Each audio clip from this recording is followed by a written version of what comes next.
തദ്ദേശീയ ഉൽപ്പന്നങ്ങളുടെ പ്രാധാന്യം മൻ കി ബാത്തിൽ പരാമർശിച്ച് പ്രധാനമന്ത്രി നരേന്ദ്രമോദി. കശ്മീരിലെ പരമ്പരാഗത പായ വകുവും ഉത്തർപ്രദേശിലെ ഹെർബൽ ടീയും പ്രധാനമന്ത്രി പരിചയപ്പെടുത്തി.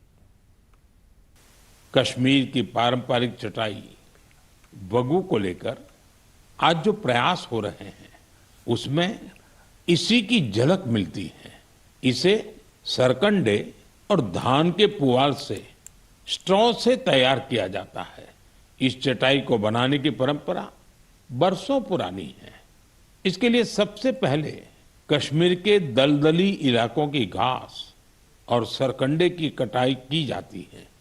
धूप में सुखाने के बाद छटाई होती है और फिर शुरू होता है हाथों से बुनाई का काम। 2 कारीगरों को एक चटाई बनाने में करीब करीब 4 दिन लगते हैं। यह चटाई अनूठी भी है और इको फ्रेंडली भी है। एक बड़ी खासियत यह है कि आपको गर्मियों में इससे ठंडक मिलेगी और सर्दियों में गर्माहट। पहले यह कश्मीर के हर घर में दिखती थी, लेकिन पिछले कुछ वर्षों में इसका उपयोग कम होने लगा था। ऐसे में श्रीनगर के गुलाम हुसैन जी और उनकी बेटी तंजिला जी ने एक संकल्प लिया।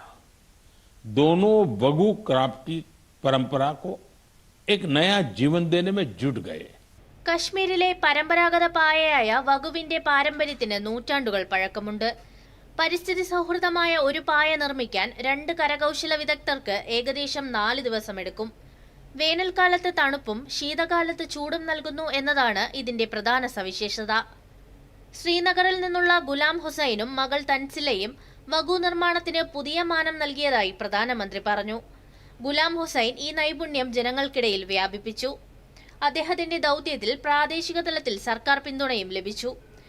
ഇന്ന് വഗു അതിവേഗം ജനപ്രീതി നേടുകയും രാജ്യത്തിന്റെ മറ്റു ഭാഗങ്ങളിലേക്ക് എത്തുകയും ചെയ്യുന്നു. ഈ ശ്രമവുമായി ബന്ധപ്പെട്ട എല്ലാ ആളുകളെയും ഓർത്ത് അഭിമാനമുണ്ടെന്നും പ്രധാനമന്ത്രി പറഞ്ഞു. കശ്മീരിലെ വഗു എല്ലാവരുടെയും വീടിന്റെ ഭാഗമായി മാറ്റുന്നതിനെ കുറിച്ച് ചിന്തിച്ചുകൂടെയെന്നും പ്രധാനമന്ത്രി ചോദിച്ചു. അതോടൊപ്പം നിരവധി സഹോദരിമാരുടെ ജീവിതത്തിലേക്ക് സ്വാശ്രയബോധത്തിന്റെ ഒരു പുതിയ സുഗന്ധം പകർന്ന അനുഭവവും പ്രധാനമന്ത്രി പങ്കുവച്ചു. ഉത്തർപ്രദേശിലെ ബിജ്നോർ ജില്ലയിലെ ലഖിവാല ഗ്രാമത്തിലെ ഒരു സ്വയം സഹായ സംഘവുമായി ബന്ധപ്പെട്ട സ്ത്രീകൾ വിദുർ പ്രേരണ സ്വദേശി ഹെർബൽ ടീ തയ്യാറാക്കി. ഇതിൽ പ്രകൃതിദത്ത ചേരുവകൾ അടങ്ങിയിരിക്കുന്നു.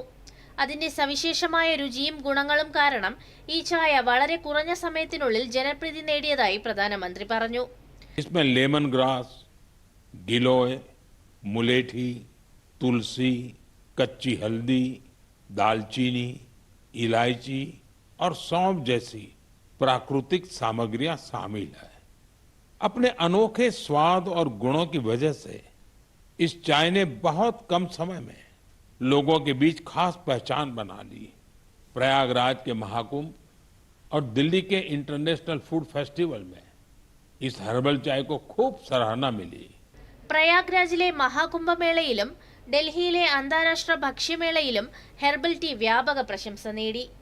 പ്രാദേശിക അറിവ്, പ്രകൃതി, സ്ത്രീകളുടെ ആത്മവിശ്വാസം എന്നിവ ഒത്തുചേരുമ്പോൾ ഒരു ചെറിയ ശ്രമം പോലും വലിയ മാറ്റത്തിന്റെ തുടക്കമാകുമെന്ന് ഈ സംരംഭം പഠിപ്പിക്കുന്നതായി പ്രധാനമന്ത്രി പറഞ്ഞു. News desk, Doordarshan.